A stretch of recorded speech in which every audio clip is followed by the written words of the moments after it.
Hi everyone, I'm Naomi Firestone-Teeter, the Executive Director of the Jewish Book Council, and I'm so excited to welcome you here tonight to Unpacking the Book, Jewish Writers in Conversation, Jewish Writers on the Front Lines. It's been an incredible season. We've had such special authors and conversations, and I hope we've been able to bring new books into your hands and inspire your own conversations about these topics and these works. For those of you unfamiliar with the Jewish Book Council, our mission is to make sure Jewish books are written and published, guide those books to readers, and spark dialogue about these works. From public programs such as this one, awards and conferences, to essays by Jewish literature's finest contemporary writers, book club resources, interviews, and reading lists, JBC provides the tools for substantive conversations about Jewish life and identity across our community. Find out more at jewishbookcouncil.org, or you can pick up a rack card on your way out. Before we begin tonight's program, I'd like to first ask that you silence or shut down your cell phones. I'd also be remiss if I didn't properly thank all of the wonderful people and organizations that have made this evening possible. The David Berg Foundation, the Jewish Museum, specifically Jenna, Will, and David, and Tablet Magazine, our media sponsor who just launched the second issue of their gorgeous new print magazine, a beautifully designed, thought-provoking mix of reporting, essays, fiction, and more. We're giving away copies of the second issue tonight, which you can find on the tables around you. And the contributors, include Dara Horn, David Bezmoskas, Gary Steingart, and many others. We have a special offer for Unpacking the Book attendees. You can get 25% off your subscription using the code JBC2016, and you can subscribe by visiting tabletmag.org and look for the print magazine button, or you can text tablet to 66866 for a prompt. We'll also email you this information tomorrow. A special thank you to Jewish Book Council's Board of Directors for all of their support as well, specifically Edith Everett and Judy Lieberman. And of course, I'd also like to thank JBC staff for all their hard work to make tonight possible, especially Nat Bernstein for managing so many of the program details, and Miri Pomeranz Stauber for creating tonight's book club handout, which we encourage you to pick up on your way out this evening. Following this evening's program, we welcome you to join us for a book sale, an author signing over here, and reception until 8:30. We hope that you'll be as inspired as we have been by the authors on tonight's panel, so be sure to purchase both of their books before you leave this evening. And I'd now like to introduce you to our series moderator, Bari Weiss, on my far right over here. Bari Weiss is an associate book review editor at the Wall Street Journal. Before joining the book review, she worked as an op-ed editor at the Journal and continues to write regular profiles and op-eds for the page. For 2 years, Bari was a senior editor at Tablet Magazine, where she edited the site's political and news coverage. She also has written for Haaretz, The Forward, and the New York Sun. Be sure to look for Bari on New York One, where she talks about new books she likes on a segment called The Book Reader. And I must add, this is the second season of Unpacking the Book, and Bari has been a most phenomenal partner and moderator for the program. We're truly lucky to have her with us here this evening. Thank you so much for everything, Bari. Thank you, Naomi. Can everyone hear me? Miri? Great.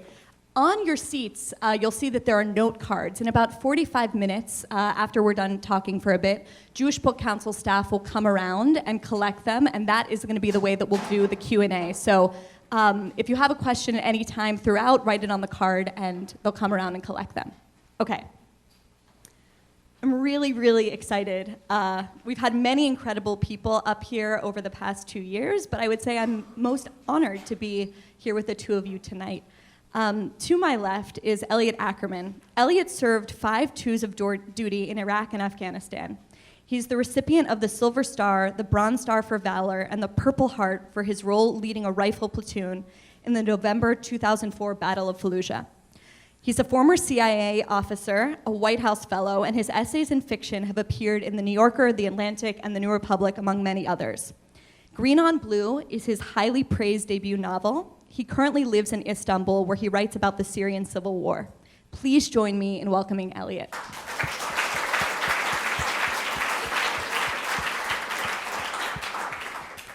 To his left is Matti Friedman. Matti's second book, Pumpkinflowers, A Soldier's Story, is out just this week. Like Elliot, he's a veteran. Matti made Aliyah from Canada after high school and served in southern Lebanon in the IDF. Matti's first book, The Aleppo Codex, won the 2014 Sammy Rohr Prize for Jewish Literature and the American Library Association's Sophie Brody Medal. His writing has appeared in the Wall Street Journal, the New York Times, and Tablet, among others. He lives in Jerusalem. Please join me in welcoming Matti Friedman. So I want to thank you not just for being here to talk about these incredible books, which we'll get to, but for your service for the two countries that matter so much to everyone in this room. And this topic seems especially poignant to me as we begin Yom HaShoah, Holocaust Remembrance Day, to talk about the Jewish return to political power and the burden of that power. So maybe even before we get to Pumpkinflowers and Green on Blue, let's maybe start with your time as soldiers. And why did you choose to serve? I know, Matti, you made Aliyah, and there's universal conscription in Israel, but you obviously kind of knew that making the choice, so I thought we could start with you. Sure. Thanks again for having me. When I became an Israeli citizen after moving there at 17, I understood that becoming a citizen would trigger the draft notice, and I understood that the army was my ticket into Israeli society, that if I wanted to live in Israel as a native, I was going to have to do that.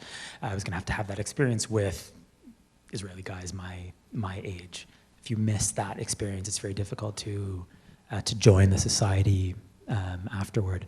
So when I was 19, the notice arrived in the summer of 1997, 2 years after I moved to Israel, and I went into the army with everyone else and had the experiences that I recount in this book.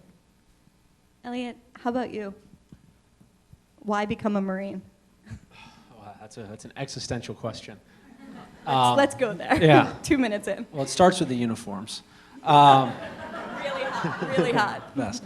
I mean, all joking aside, I was actually the kid who never stopped playing with his G.I. Joes. So I always had an innate interest in all things military, but I think it probably took something a little bit more than that. I grew up abroad in the UK, but that sort of gave me the opportunity to travel pretty widely. And I was just sort of struck, I think, by a little bit of nationalism. That nationalism manifested itself in just a sense that I really felt to be kind of a fortunate son of this country. I came from a good family. I got to go to good schools. And I believed that, I wanted to give something back. And I wanted to have a job when I graduated from college where the work I did really mattered. And I didn't see anyone else offering to put me in charge of 45 people when I was 23 years old, and the Marine Corps did that. I did ROTC in college and started that program before 9/11, and then 9/11 happened, and that sort of obviously put everything into real focus and put a real immediacy on what I was going to be involved in after graduation.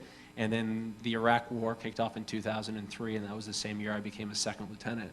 So, timing was just part of the experiences that came later, too. Was it clear to either of you as you were doing your service that you would be writing about it? Meaning, were you already identifying yourself as writers at the time, or did that sort of come later? Either of you? Before I went into the Army in 1997, I did an internship as I kind of killed time waiting for the Army to induct me. I did an internship at a magazine called the Jerusalem Report, which is a really good English language news magazine. So I'd done some journalism. I didn't really think I was going to do it anymore after that, and I didn't take notes in the Army. I didn't see it as grist for the mill or anything. Although I did start writing about it pretty soon after I got out. So it must have been in my head. Somewhere. Yeah, I think what Matti said is interesting for me too, because my mother's a novelist, so I grew up around it. I studied history and literature. I've always loved books. I thought maybe I would write, but I never felt like it was, as you said, grist for the mill. And a few times when I thought to myself, well, maybe I'll start writing a little bit about these experiences while I was in them, I actually couldn't.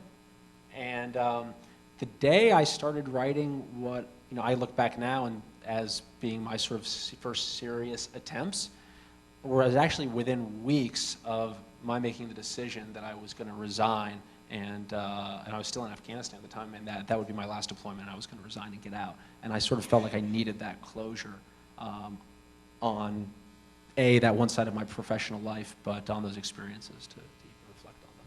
So to jump into the book, one of the things that I find so astonishing about Green on Blue, given your bio, is that it seems like the obvious choice would be to write a novel from the perspective of an American soldier, but instead your narrator becomes a soldier, but begins as a young, very poor Afghan boy called Aziz. I wondered if you could kind of tell us broadly about the novel and then read for us that first part we discussed. Yeah, certainly. So for those of you who aren't familiar with the term, green on blue refers to the insider attacks in Afghanistan. So sort of green is slang for allied troops, and blue is slang for our own. And that terminology comes off of sort of the Cold War military maps where the Soviets were red, we were blue, and our allies were green. And it's basically the story of a young Afghan who enlists in a militia and goes off to fight, and eventually, spoiler alert, gets wrapped up in one of these green on blue attacks where an American is killed. So I served exclusively as an advisor to Afghan troops when I was there. So my war buddies, they weren't a bunch of Americans, they were by and large these Afghans, and we did all the things that soldiers always do. We fought alongside one another, we bled together, we mourned friends together, but when the war was over and I went home, these weren't a bunch of guys that I could, these Afghans, I couldn't really keep up with them on Facebook or like go get 50-cent beers with them down at the local VFW and talk about old times. They were trapped in Afghanistan. And so as I was writing, I really felt that there was sort of an undeniable story there, and I wanted to tell it. And when I look back now at those first attempts, I think I was really trying to tell it because I was reckoning with the loss of those relationships, that I knew I was never going to see my war buddies again. And to me, the book was trying to kind of lend them voice in sort of a last act of friendship. So I'll read just a short part right now. And this is from the very beginning of the novel. When it opens, the protagonist, Aziz, you sort of learn a little about his upbringing, and that his parents were both killed when he was very young, and his older brother takes care of him. And they sort of eke out a living as delivery boys in a marketplace in a town called Orgun. So this is him just sort of reflecting on what life was like for them in Orgun. So, the next fall was our fourth away from home. This is when the Americans came. The militants in Orgun hid in the border mountains. At night they'd return. Some were Haqqanis, I think, but most now called themselves Taliban. A few were honorable men who practiced Pashtunwali, but many did as they pleased, taking what they wanted from homes and shops. We heard stories of far greater crimes outside Orgun. Militants accused men of being informants and beheaded them in front of their families. Americans accused men of being militants and disappeared them in the night on helicopters. The militants fought to protect us from the Americans, and the Americans fought to protect us from the militants. And, being so protected, life was very dangerous. Those who came to the market from smaller, far-off villages spoke of gun battles and bombings. We learned the names of commanders such as Sabir, Hafez, and later Ghazan. They fought on all sides and lived with us like shadows, like those of the boys we'd once slept beside in the mountains. The merchants in the bazaar picked no side. The politics of their war never changed. Survival. Ali and I continued to make deliveries. We also gave the merchants a watchful set of eyes at night. For this, we were valued, and that seemed very good. The irony of that one line, the idea that being protected from life is extremely dangerous, that was the line that leapt out to me, and of all the lines in the book, that's the one that stayed with me. And I think there's a lot of commonality in Matti's book with some of the ironic lines there. So just transitioning to yours, I'm wondering if you can tell us a little bit about the book. It's obviously more personal, part of it's memoir, maybe a little bit about the structure, and then read from it for us.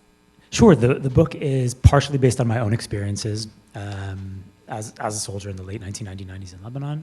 Some of it's about people I know, some of it's about people who I never met, and it's it's reported. So I went around the country trying to find guys who had been on this hill over this about 6-year period when the hill was really notorious. Because the units rotated on the hill every 4 months, no one knew what had happened on the hill before they got there. So there had never been a story told about this hill. There's no file on the hill anywhere. It's just fragments of memory in the minds of different guys who had never met each other and who had gone on to be, farmers or doctors or, computer programmers afterward. So I went around tracking them down. I used letters written by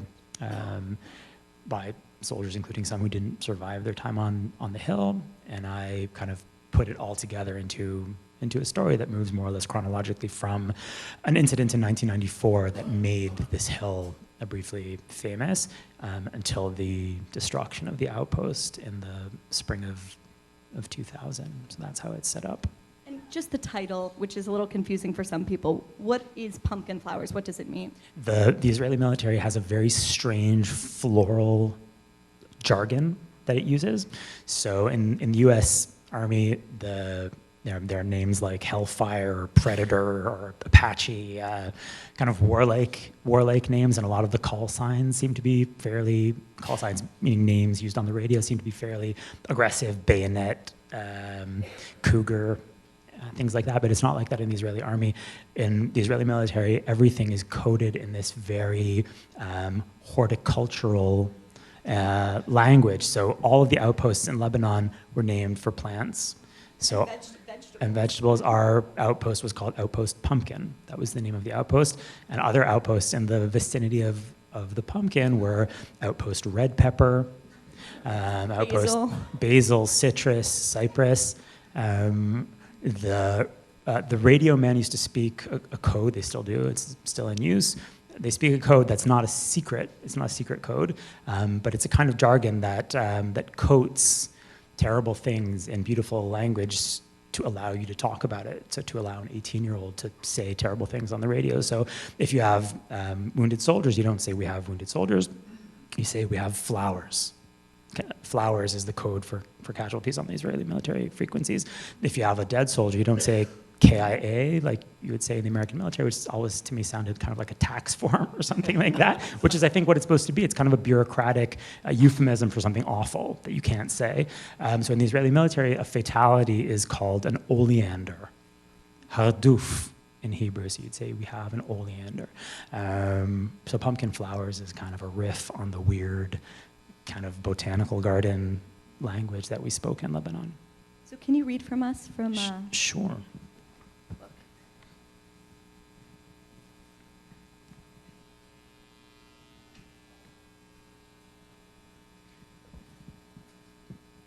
This brief segment is in basic training, falls a soldier named Avi.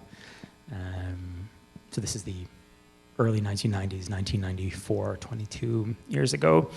It shouldn't surprise anyone familiar with military thinking that Avi's platoon spent a great deal of time training not for the guerrilla war that actually awaited them, but instead to open a minefield for the passage of immense formations of infantry and tanks and to conquer desert hills, to fight what the army saw as the real war, one that fit its pretensions more than inconclusive skirmishing in Lebanese bushes.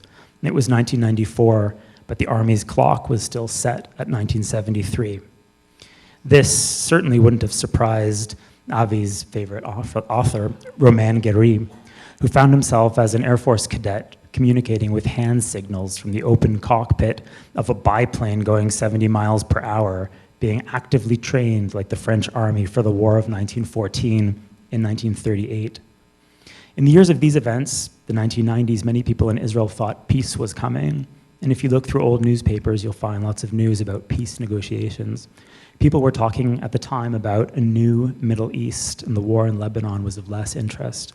So civilians in Israel were thinking about this new Middle East and the army about the real war, but nothing came of either. It turned out that what was happening in Lebanon was both the new Middle East and the new real war. Something important was afoot while everyone looked elsewhere, and marginal events turned out to be the ones of most significance. This is often the case. I wondered when reading that if either of you had any thoughts about what we're talking about now in warfare and the war on terror that's distracting us from the real story, the marginal events that become, in retrospect, the center. No obligation to answer, but I was curious, Matti. I think that particular incident that happened at the Pumpkin in 1994 has a lot to teach us actually about the way perceptions are being manipulated and the way that our attention is being focused on Images as weapons. on images rather than on what's actually happening. And I'll just recount the incident briefly. October 29th, 1994, a Hezbollah outfit attacked the Pumpkin pretty early in the morning. They ran up the hill and planted a flag in the embankments of the outpost and filmed it with a video camera and then ran away. And the video was shown across the Middle East. It was applauded across the Arab world, of course. In Israel, it caused something bordering on hysteria because those images were so strong that it looked like a military defeat. It was clear from the video, and you can find it on YouTube, that this was a victory for Hezbollah and that the Israeli military had been humiliated. You see this fighter driving a flag into an Israeli outpost. And remember, this is before reality TV, before the smartphone, before Facebook, before the word viral was ever used to describe information. This is one of the first real instances in which a group like Hezbollah used the media and used images to tell a story that even the playing field. It scrambles people's perception of who is winning and who is losing. So you might think that Israel's a much stronger country or much stronger than Hezbollah, but when you see that video, it looks like Israel's losing and Hezbollah's winning. They never captured the outpost. They never even set foot in the outpost. In military terms, nothing happened, but it didn't matter. And Hezbollah was maybe the first to realize that it doesn't matter what happened. All that matters is the image you can produce. So we might remember that great image of the Marines raising the flag on Iwo Jima and Mount Suribachi in the Second World War. That image, which is an unforgettable propaganda image, was taken after the Marines had actually captured this island. It didn't occur to anyone to take the photograph on some other island and publish it as if Iwo Jima had been captured. Hezbollah understood that you don't have to capture the island. All you need is the picture. And that's... Is that what ISIS understands too when they show us, men drowning men alive in cages? Absolutely. If you see an American on his knees wearing an orange jumpsuit with a masked guy behind him with a knife and the masked guy goes on to cut off the American's head, the image is so horrifying and so unforgettable that you forget what is really going on. You forget who's winning. I mean, look around us, right? America is not threatened by the guy with the knife, but you forget. Just like we saw about winning? We saw the guys on that hill with their flag, and we forgot. You forget the balance of power. The best example is probably those planes that flew into this city in 2001. There were those images of the planes flying into the towers that had no military significance. Right? The attacks in Paris and Brussels have no military significance. Those images are weapons, and they're meant to alter your perception of what's going on. They're meant to make you make bad decisions, and it works. Elliot, anything on that? Okay. So both of these books are about kind of different theaters, in a way, of the war on terror, which I think of as an especially kind of ideological war, at least from the enemy's side. But what struck me with both of these books is that the people fighting on the good side, the Israeli side or the American side, don't really seem very driven by ideology at all. I mean, there's this line, Matti, in your book where you say, there was no ideology at Pumpkin, as far as I could see, for this generation of Israelis. Ben Gurion and Herzl were street names. And I'm wondering if you can speak to that. Elliot, in your book, for the motivation of the people that are joining up, the Afghans, is honor and revenge, but it's personal honor and revenge. It's not the way we think about jihadis driven by Islamic fundamentalism. And I'm wondering if you can speak to that. Maybe we'll start with you. Yeah, sure. No, I think it's, you have to start asking yourself questions about the war when you just look at the facts, particularly a war like Afghanistan that's been going on for 36 years. Maybe you'll indulge me in a quick story. So when I served in Afghanistan as an advisor, one of the guys I advised was this guy named Commander Isak. And this was in southeastern Afghanistan, right along the border with Pakistan. And we worked at a fire base. I think it was basically 2 football fields surrounded by barbed wire and sand berms. And we would live in these little plywood huts. And once every 2 weeks, I had what was very grandly called the operational planning meeting with Commander Isak, my counterpart.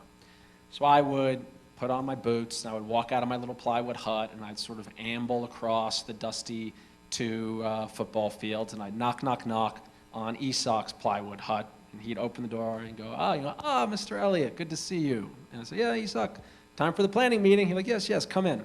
And so we'd sit down on in very Spartan conditions in his room. So it was, his bed, there was a little wooden coffee table, and then, and there was a seat that was like a small sofa, like I guess a 2-person sofa, so you'd call it a love seat. So we sat next to each other on the love seat, and he'd say, Mr. Elliot, so it's time for the planning meeting, and he'd, bring over, a little pot of tea and, start smoking his cigarettes, and we'd sit there on the love seat, the 2 of us, and we would look at the far wall of his room, and there were 2 things that always hung there. There was a map, and there was a calendar. And so I'd sit there, and Isak would be smoking a cigarette, and I'd say, so Isak, we got to plan out the next couple of weeks. And this was in 2009. I'd say, where do you think we should go? And he, smoking his cigarette, would come to the map, and he'd inevitably pick out some border town. He'd go, Mr. Elliot. And he had been fighting here for, I think, 7 years at this point. So he knew the ground better than anybody. He'd go, Mr. Elliot. He's like, we could do a patrol to Mangrate. It's always very good hunting in the village of Mangrate. So I'd say, all right, Isak, that sounds good. We'll do a patrol to Mangrate. We'd block out the 6 days or 7 days it would take us to get up there and back. We'd load up 200 troopers in about 20 of our trucks. We'd drive up to Mangrate, 50-50 chance. It was a tough part of the country, so 50-50 chance we get into some type of a gunfight up there. And then we would drive back down. We'd take 2 days to clean out our trucks, give the soldiers 2 days off, and inevitably, those couple of weeks would have passed, and I'd put on my boots, walk across the fire base, knock, knock, knock on Isak's door. Mr. Elliot, so good to see you again. And we'd sit down in the love seat, pot of chai, pack of smokes, the map, and the calendar. And I'd say, well, Isak, that was a pretty good mission we ran to Mangrate before. Like, where do you think we should go next? He'd come to the map, smoking a cigarette, and inevitably he would point to the next valley down. He'd say, Mr. Elliot, we could go to Rarakare. It's always very good hunting in the village of Rarakare. I'd say, all right, Isak, that sounds good. Let's go to Rarakare next. So in the whole time I worked with Isak, which was about a year, the conversation was never like, hey, Mr. Elliot, if we go to Mangrate, then we hit them in Rarakare. We could do one more mission in Malikshay. Then we would shut the door to the border in Pakistan, stop the Taliban from there in our sector. The war will soon be over. I can go back to my crops. You can, go back to the U.S., get your Master of Fine Arts, write that novel you're always talking about. That was not the conversation. Front lines, surrenders, truces, ideology, it just wasn't that type of war. So, what type of war was it? And I think that's what we're wrestling with and what we haven't been able to solve yet. These wars are still going on, not because we haven't figured out the right formula for battlefield victory. They're going on because sometimes wars can be fought for every single reason you can imagine except for the ending of the war. I mean, the word that comes to mind in both of the wars that you wrote about is feckless. I mean, what is it? That's what it feels like reading this, especially when you get to the end. And, not to give it away, but the conclusion of your book, which is, I'm not giving it away, it's every review. I survived. You survived. The idea that you're guarding what you just, you have a football field in Afghanistan, you have a basketball court-sized hilltop in southern Lebanon, which in the end is blown up and just, reduced to rubble and everyone moves on. I mean, what is that like emotionally? Like, how do you motivate yourself while you're in it, I guess is my question. Are you not really thinking about that while you're in it? It helps to be young and very stupid, which I was, and which soldiers tend to be, and that's good. It's very hard to function if you get it. So when you're in it, we told ourselves a very simple story about what we were doing. From the Pumpkin, we were about 5 miles north of the Israeli border. Outside the security zone were the bad guys. I could turn around and look south, and from the Pumpkin, I could see Metula, which is the the northernmost community in Israel, and I knew that I was standing between the bad guys and Metula, so that made sense. The actual complexities of our situation were exponentially more complicated, but I couldn't understand them at the time, and even now it's pretty tricky. I went back to Lebanon 2 years after the outpost was blown up as a Canadian. And that is a story that I tell in the book. And I kind of went into Lebanon under false pretenses and made it back to the outpost. And I stood on the ruins of this outpost that had been worth our lives. We were told that this place was worth our lives, and people had died on the hill defending it. And it occurs to me now, or occurred to me as I wrote this book years after going back, that that's maybe the essential experience of a soldier, that you're told, take this hill, it's worth your life, defend this hill, it's worth your life, take this trench, defend this trench, and a week later it's worthless. It's best not to understand that while the events are going on. Elliot, you have a passage in the book that we talked about that I think speaks to this, the kind of false idea of progress for the village. Yeah, sure. So there's what happens with Aziz, who's the protagonist in the book, is he joins this militia, and then shortly thereafter, the commander of the militia sort of enlists him to go act as an informant in a village where they really want to build an outpost, because this commander wants to expand his reach. And so when he goes down to this village, Aziz meets this fellow named Mumtaz, who he winds up staying with. And Mumtaz is sort of this old Mujahideen fighter who had fought against the Soviets in the 80s, and after a while he's kind of like the lone pacifist in Afghanistan. And so this is sort of Aziz's observations when he first comes to Mumtaz's village and is looking around. So the night was cold, and all through it I got up, stepped lightly over Mumtaz, and fed dried branches into the mouth of the stove. Once the last scrap burned out in the fire, a chill set into my legs and woke me. I walked into the compound's dirt courtyard to wait for the dawn. As the early light came, I saw how poor Mumtaz was. His home was nothing more than the small coop, the mud room we slept in, and the four walls of the courtyard. A ditch ran beneath one of the walls and out the back. Dishes were stacked alongside it. This was the kitchen. Past Mumtaz's compound were the mountains. Though it seemed these never ended, they were not enough to protect the village from the war, but they were enough to preserve it and its traditions. And even as isolated as the village was, sprouts of progress had arrived. Motorbikes, cell phones, and a few homemade satellite dishes that perched from rooftops, all standing as messengers from other, more modern worlds. But it was a false progress. It measured not movement forward, but the distance we would soon travel backward when the war destroyed everything.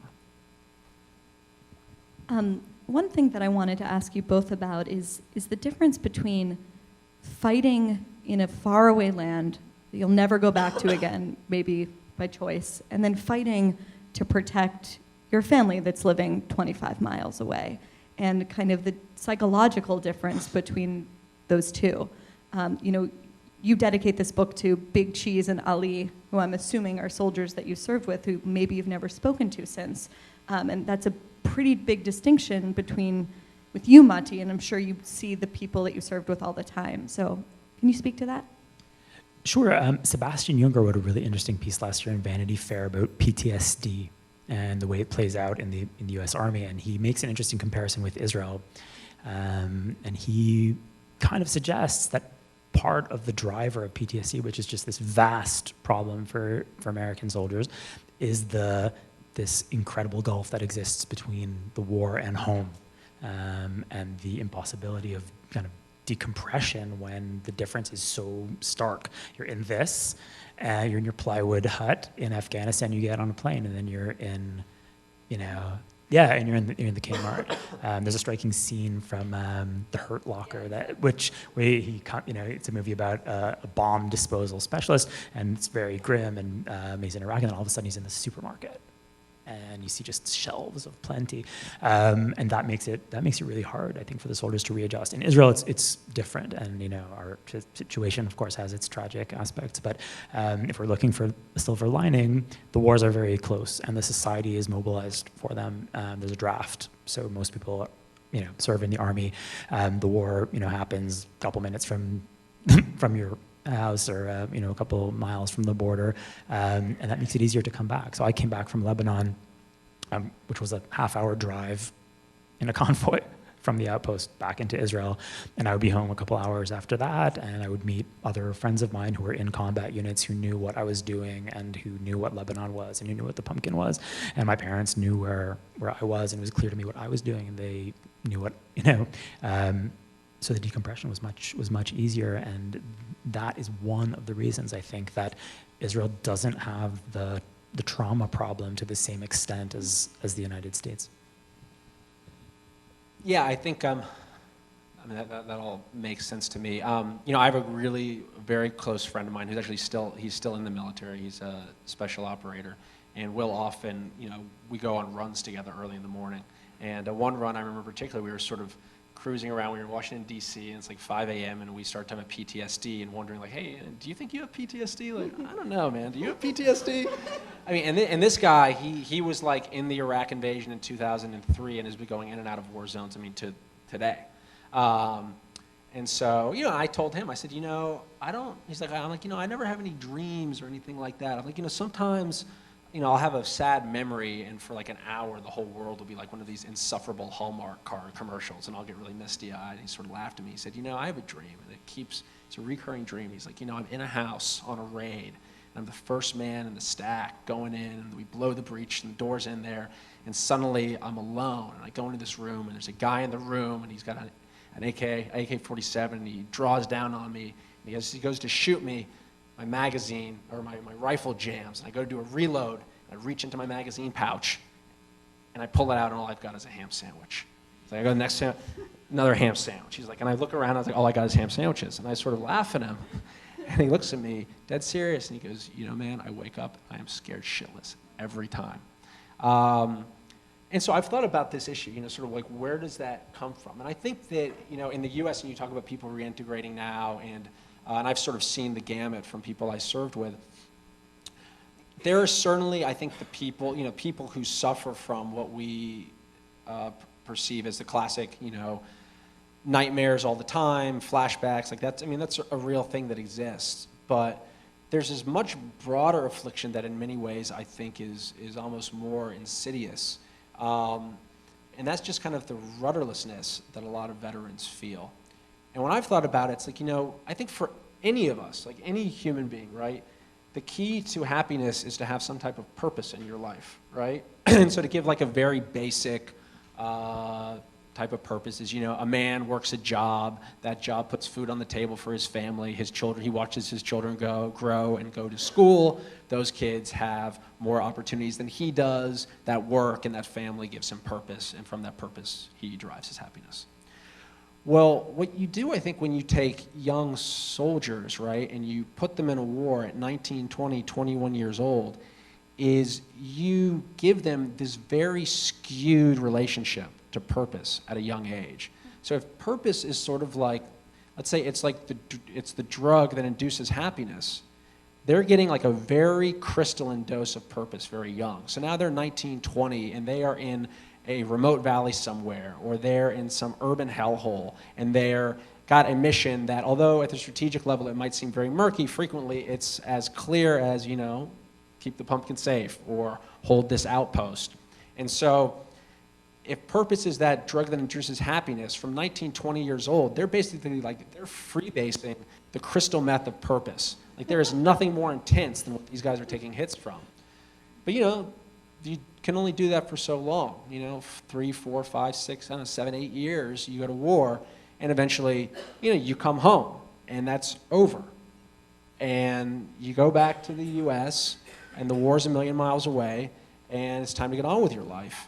And so you look around, and maybe you're going to use your GI Bill and go to college, or you're going to get a job at Home Depot, or you're going to sell real estate. You look at the various opportunities out there to repurpose yourself. And, they're not as intense. So you're going from freebasing the crystal meth of purpose to realizing that the rest of your life is going to basically be sitting on your front porch drinking Coors Light beer.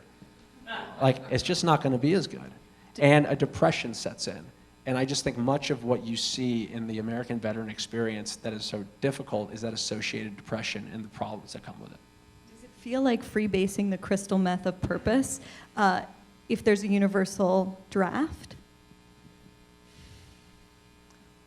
That's not an my interesting sense from question. Israeli soldiers in the same way. The question of why it works differently is an interesting question because it does, we do have these years of purpose. You're in the army, you're told it's important, you have people who think you're important and your friends, and that's a very strong experience. But I think that Israeli veterans, they returned, this might sound wrong, but I think they returned to a more purposeful society.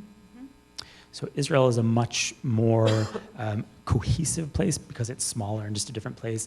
The society is mobilized in different ways to cope with Israel's very unique situation. So it's not the same really as coming back to America, to the kind of beautiful coma that is the United States of America and Canada, so no one thinks that I'm when you come back to Israel, it's still, the mission is kind of still there. That probably has something to do with it. That was a totally half-baked answer to a very good question. No, I think what Maddie's saying is really true because in the U.S., like, particularly the people who are seeing intense combat, like, you opt into that.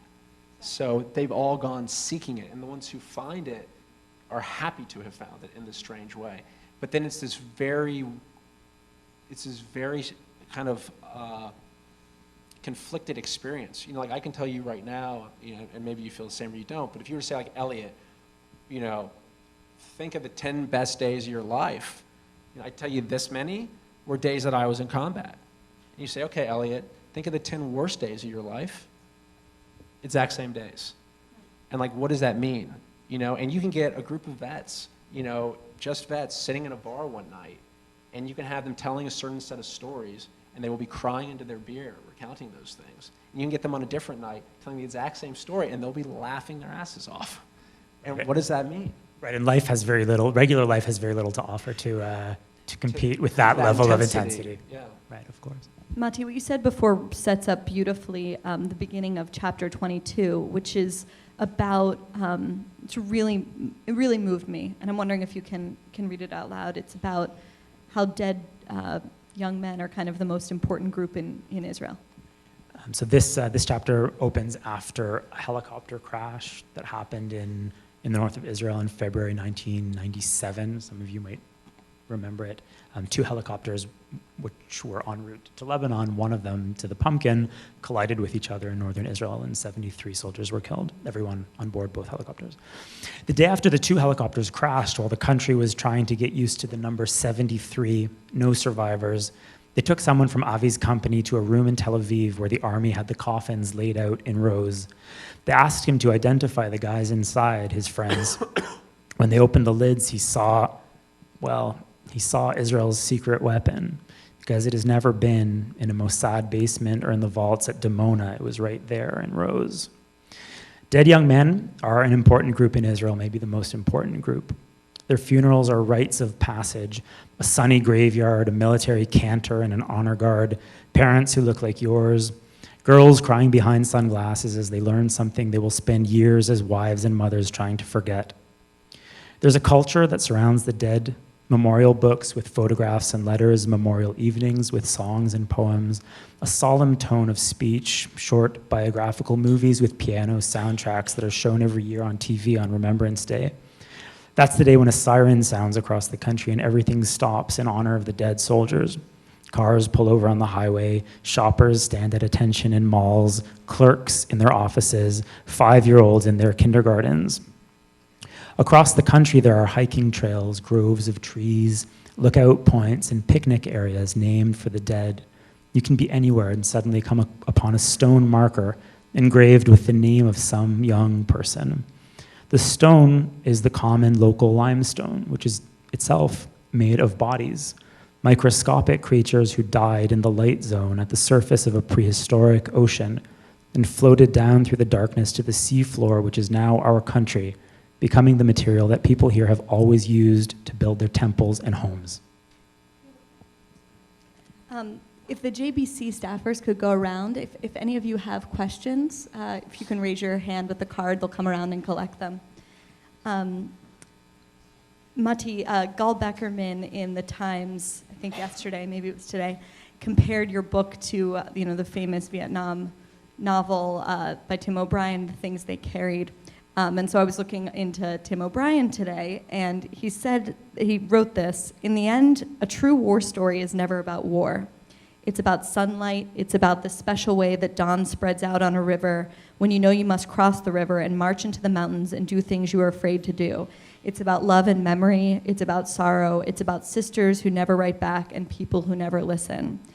And both of the most moving moments for me in both of your books were not about combat. I mean, for Matti, for you, I think it was the moment where you're on a bus going home, maybe for a weekend, or maybe it's after your tour, I don't remember, and you catch a whiff of the shampoo on a female soldier's hair, and you almost faint with pleasure at the smell of this like fruity Pantene or whatever. And Elliot, in your book, the moments that like really kind of took my breath away are when Aziz is kind of having this flirtation with this young woman, and you talk about like her black hair and the way it comes out from behind her hijab. So I'm wondering, we've talked a little bit about keeping the outposts and running through the trench, but I'm wondering, when you kind of think back to your time serving, what are the sensory memories that come back to you? Like, what are those immediate textual images or smells or whatever? You want to think for a second? I gotta think about shampoo. Think about it. The Think shampoo, about it while I yeah. get questions. Shampoo. It still gets Still me love it? as I write in the book. I think for me, probably the strongest memory from that weird hill, was this tradition. Well, it was not really tradition, but it was called Readiness with Dawn, and I talk about it in the book. Every day at the outpost opened with about an hour of readiness, of an alert. We wake up before dawn. Everyone would put on their gear. The guard would be increased around the perimeter of the outpost, and we would just look at this beautiful Lebanese landscape, at these green slopes and a river running toward the Mediterranean and the white top of Mount Hermon, and a hostile Shiite town that was at the bottom of our hill. We just look at this beautiful place as the sun came up and as the landscape became apparent, and that is something that I remember more than anything else from my time there. But I want to say about that observation, which is I think an important one about war writing. Often the most powerful writing about this subject is oblique. So combat, the experience of the actual shooting, and that often ends up being quite boring. You can't read it that much. It's kind of like sex scenes. You can't have a book that's just that, because it's not that interesting. It's a very intense experience, but it's hard to describe, and it's not ultimately interesting to read about. What is interesting is the contrast between that and everything else, or it's the contrast between real life and this intense and bizarre experience. But it's best approached obliquely, and that's why I think the two, probably the two books that I've enjoyed, I don't know if that's the right word, but that have impressed me most coming out of these strange wars that we now have. One of them is Elliot's, which is an oblique, right? It's an oblique take on the Afghanistan war. It's not written through the eyes of an American soldier. It's written through the eyes of this Afghan kid who's moving on the periphery of this war. The other book is a book called You Know When the Men Are Gone. I don't know if any of you have read that one. It's written by a really talented writer named Shaban Fallon, who is married to an army officer, and most of the stories in this collection take place in the States at Fort Hood when the men are gone. So she's moving on the periphery of the war, and you hear about the war, you get glimpses of the war, but it's always approached from the side, and you'd think that would make it less effective, but it makes it more effective. Yeah, I guess my memory is probably the chili mac and cheese MRE that I ate every single day of the Battle of Fallujah. And anyways, I thought there was no greater act of love for a platoon to their lieutenant, that the guys would always make sure I had the chili mac. I think it's because they were worried I was going to get killed. But I only bring that up because I remember eating that meal certain days, like early in the morning, like 4:30, when we knew the sun was going to come out, and it was going to be, and you knew it was going to be a really hard day. And I just remember sort of those moments of everybody eating. And there's something about eating in war. Before, Eating in your book. yeah, well, before you fight, and then after you fight. And I remember I would make, like, you know, on hard days, when I was in charge, I would make a point of making sure everybody ate after something really hard happened. You know, someone got killed, or we were in a, because that act of eating would just sort of remind you not only that you were human, but that you were still alive. And sometimes people needed to come out of that strange liminal space, which is all of that violence. But just to what, your point too, you know, about war literature, and I agree with everything Matti said. You know, Faulkner has this great quote, I think it was from his Nobel Prize acceptance speech, where he says, the only thing worth writing about is the human heart in conflict with itself. And I think most war writing, I mean, it's not about war. It's about that human heart in conflict with itself. And I think you see that, you know, and that tension is the fountain from so much good writing. And you see it in war, because I can't think of anywhere else where we take, you know, what is basically the bedrock of our society, which is the rule thou shalt not kill, and we throw it out the window and sanction killing in the name of preserving that society. I mean, so there's this incredible inherent conflict just in the act of war, and I think oftentimes it can make great literature, but that literature isn't built on, you know, gun battles and those types of scenes. I think when you sit down to write about war, at least what I thought was that this is going to be easy, because it's, you know, you got drama, characters appear and disappear, and then you sit down with your page and you're exactly where every other writer is, which is that you need a plot that's engaging, you need characters that people care about, it needs to make sense and engage people. So you have certain advantages, I think, because of the drama that's inherent in the situation. But it doesn't really solve your problems as a writer. And you have disadvantages too, because it's so difficult to say something new on the topic of war. Matti, the question for you, in the past few years especially, you've really distinguished yourself as a scourge of the Israel haters with some really important essays you've written in Tablet. And I wondered if that kind of impulse to defend kind of the fundamental virtue of Israel influence the way that you wrote this book? Like, did that figure into it at all for you? First of all, Scourge of the Israel haters is going on my gravestone. Like that? Yeah. I thought about how to phrase that one. Yes. Not really. This is a different enterprise. The book's not a love letter to Zionism or Israel, although I love Israel deeply. It's a book about young men who finish high school and are thrown into a war. And I do speak about Israel, and I hope I make Israel's predicament easier to understand, you know, beyond the absurd caricature of the country that is so often promoted, by the way, by people who hate it and by people who love it. So I'm just trying to get at the complexity of the place, the deep, kind of complicated, but ultimately, I think, beautiful nature of the place and its people. But it's not an ideological book at all, I hope. One thing that struck me is that you talk about how the lesson, one of the lessons at least, that the Hezbollah Deputy Secretary General wrote after the Israeli pullout from southern Lebanon is, you know, what happened here can be accomplished in Palestine. I'm wondering what you think the lesson was that Israel took away from that war that never had a name. I think Israel forgot it as soon as it was over. One of the most insightful commanders from the Lebanon enterprise, a guy named Chico Tamir, a few months after the withdrawal, gave a speech, and he said, this war will be forgotten immediately. He said, people are already forgetting it. The results of the war were so painful that people don't want to think about it, and it's going to be erased, and that's what's happened. If you're looking for an academic history of the security zone for historical background, there isn't one. There's no book about the years in the security zone. There's no name. So I'm constantly explaining to people what I mean, even in Israel, what I mean by the security zone war, the war in the 90s. There's no military ribbon. every military operation gets a ribbon. So if you participated in the recent Gaza round in 2014, you have a military ribbon. Not that I care about military ribbons or have anywhere to put it, but as a recognition of something that happened, it's important.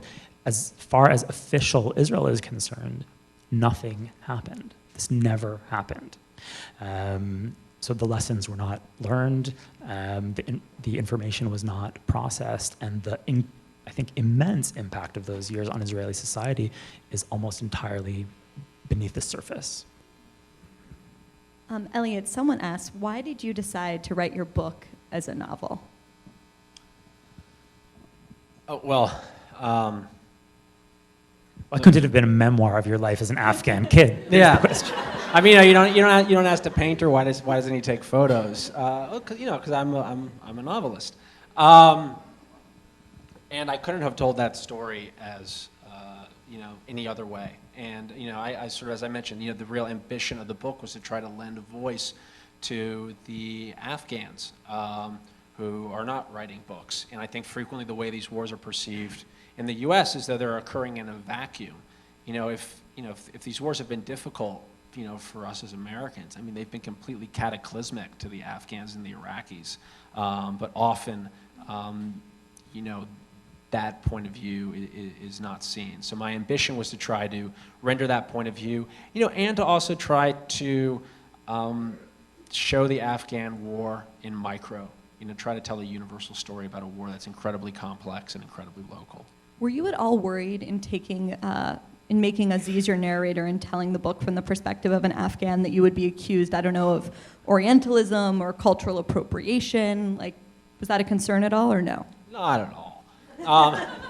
No, US so Marine I was channels Afghan I was telling Matti before we began, and I actually first started writing this book, and actually up until the point where I sold the book to my publisher, it was originally constructed. It kind of had a Conradian construct. So it was basically like, sort of like Marlowe, that The Heart of Darkness opens and Marlowe's on this boat in the Thames River and he's telling the story of going up the Congo to see Kurtz. It was basically Aziz, the protagonist, walks in and he is telling his story to this American intelligence officer, a character who doesn't even make it to the end of the book. And so that framework really actually wasn't holding up in the novel. Because it was the character, the American that kept coming in was sort of becoming an interruption as you got farther into the book. And so I had to ask myself, well, what's the purpose of this American? Like, why did you write it this way in the first place? And I wrote it that way in the first place, if I was being honest, because I was afraid of all of those same things. It was, well, if I put this American between me and Aziz, I am in effect that American, and he's just telling me his story. And I think for any writer, you sit down and you say, why am what's the point of what I'm writing? What are my motivations? My motivations were, as I'd outlined. I wanted to try to show the book and lend a voice to a group that, didn't really have their story being told. And that was my pure motivation. You sort of had to go whole hog and say, the book's going to succeed or fail on the merits of this one character's voice. And, I yanked out that American character, and the end product is wound up being a first-person narration from the point of view of an Afghan. But it was a journey to get there. Matti, a question for you. Do you think that Israel as a country suffers from PTSD, if not individual soldiers? Light question. Yes. Does Israel suffer from PTSD? If I have to say yes or no, I would say no. I don't think it would. Well, let's complicate the question Yes. more, right? Oh, so, like good, yeah. after, 'Cause it was too so simple. in the early, from what I remember being in Israel in 2002, 2003, whenever there was a suicide bombing, right, the radio the whole day would play very mournful songs. Now, if there's an attack, 30 minutes later, people are moved on with their day. So that seems to be a major shift in the past decade or so. So Sure. I mean, I think Israel definitely has a highly developed capacity for denial. That's for sure. But I think as some in the psychiatric profession understand, denial is often a good thing. You don't want to disable the denial capability because it's what enables you to function. So during those really horrific years of the Second Intifada between 2000 and 2004, as you said at the beginning, when there was a terror attack, the country would stop and there'd be sad music on the radio. And for a few days, the country would be in the shadow of this attack. And then the attacks happened so often that it couldn't continue like that. And eventually it just would be contained to the extent possible. Israel cleans things up really fast. A week or two ago, a bus blew up in my neighborhood, and I heard the boom and I heard the sirens. I saw the smoke from my roof, and about an hour later, traffic was moving on the street, and everything had been cleaned up, and the city went on as if nothing had happened. That's not really PTSD, though. That's just an amazing ability to kind of contain this stuff and keep going, and it's one of the reasons that Israeli society is very difficult to terrorize these days. It comes at a pretty steep psychological cost in empathy, right? Not just empathy for the enemy, of course, but in empathy for our own. But it does allow the country to function. It's possible that if you scrape the Israeli psyche, you'll find a lot of scarred mental tissue. But I think the country has functioned remarkably under pressure that I think most societies couldn't take. For both of you, and then I'll end with one last thing. America had Bo Bergdahl, Israel had its soldier hostages. How did those hostage situations, unclear if the Bergdahl one is, but anyway, affect you as soldiers? And is there a difference between the US and Israel in the way they deal with hostages? Do you think one is better or worse? For example, training Gilad Shalit for 1,000. Yeah, I actually I served where Bo Bergdahl was taken from in Paktika province in Afghanistan about 6 months after he left. So I mean, I could speak specifically I'll speak specifically to the Bergdahl phenomenon. I think it's really interesting when you talk to people who were in Afghanistan, and I've written a bit about this. I wrote a piece called Bergdahl and the Whale. And the title basically came as when you would talk to these folks, you realized anyone who had served there, and I saw it when I was there as well, was Bergdahl became this sort of focal point for so much discontent. He became like a Jonah. If you know in maritime history, the Jonah is the one person who, if something is going bad for a crew of a ship, he becomes the talisman for all their bad luck. And then until you throw the Jonah off the ship, obviously. So Bergdahl and the Whale was basically Bergdahl, despite what he had done, had become the Jonah for so much discontent. And this larger discontent, too, was, the horrible irony that the Afghan war, which is still being fought and has really been forgotten in the United States, that the most famous service member to come out of a war that's been deserted by the American people is, in effect, a deserter himself. That stings a lot of vets. So I think Bergdahl is sort of a really interesting case. And then you have this whole sort of serial phenomenon that's come on the back of it. But I think the U.S. policy on whether or not to negotiate when hostages are taken is it's been an interesting one, and it's definitely been brought to the forefront with everything that's gone on with regards to the hostages taken by the Islamic State in the last couple of years. So I think in Israel you really see a difference in the way Israeli society handles it. I think that's really an Achilles heel for Israel because the country's so small and people know each other. It's very hard for the country's political leadership to withstand the pleas of families. And it wasn't just Shalit who was traded for 1,000 prisoners in a deal that was a bad move.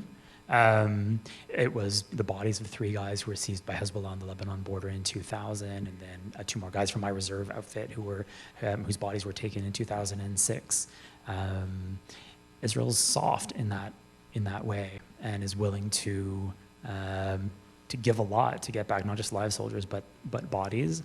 And Israelis, there's 2 ways to portray it. One is that we're proud of it because we're humane and we'll do anything to get our guys back.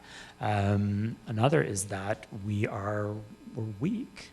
We're weak, and this weakness can be exploited and has been exploited and will be exploited. Last question. Matti, in your book you write, "On the Hill we had been at the start of something, of a new era in which conflict surges, shifts, or fades but doesn't end, in which the most you can hope for is not peace or the arrival of a better age, but only to remain safe as long as possible." Obviously relevant to both wars that you fought in, well, 3 wars between you, and I'm wondering if you ever see that changing, either of you. I'm giving an opening for a hopeful answer here, not that I expect one. Yes, everything will be great. Awesome. Trump 2016. No, I believe that war is fundamental to the human condition, and I think being against wars is like being against hurricanes. Like they're always going to happen, and so I think each of us just has our choice in terms of sort of how we weather that storm. Will it be endless and kind of Right. I mean, I think that ambiguous in the way that it is in the War on Terror, as opposed to, I don't know, World War II? Yeah, I mean, it depends how you look at World War II as well, right? Because World War II then leads us into the Cold War, and the Cold War was this, was a cold/hot war. So and World War I led to World War II. And World War I led to World War II. So I think it is endless. It's always been endless, and it always will be endless. That's my uplifting note to end the evening. That's really, yeah. I think that there was a shift in the 90s, and in the way these things work, and we saw it happen in Lebanon. We saw the kind of pendulum swing. We had this idea in Israel, and we trained for it, that for these wars there would be a war. It would last 6 days. It would last 3 weeks. It would end with a victory or a defeat. There would be an agreement. But that stopped happening at some point. No one surrenders anymore. There's no victory. There's no flag on Iwo Jima anymore. It's just these endless situations with amorphous goals that go on and on and on. And you can cut your losses and get out of there, which we did in Lebanon and which the Americans have done. Or you can keep fighting and losing guys for reasons that are increasingly unclear. But I think that there's been a psychic shift in Israel that's really still, it hasn't come to the surface. There hasn't been a lot written about it, but Israel for years and years thought that there would be peace, right? That was what was going to happen. There would be a peace agreement, or there would be one war, and then the Arabs will understand, and then there'll be a peace agreement. And I've been recently, for another project that I'm working on, been reading a lot about 1948, and it's heartbreaking. They thought there would be that war, and then there would be peace, and everyone would get on with it in the Middle East. Doesn't work that way anymore, and conflicts don't end that way anymore. And we in Israel, and I think to some extent the United States too, in a very different way, we have to find a way to remain mobilized for endless conflict on our borders. We have to kind of keep the region at bay and pay a minimum cost for that. And we have to do that while not losing our soul, which is going to be difficult. And that, I think, is Israel's challenge going ahead. Thank you so much to both of you. It was a real pleasure. Thank you. Just to remind everybody, Matti and Elliot, there's wine in the back, there's food over there, and Matti and Elliot will be here. Please buy their books, they're really exceptional.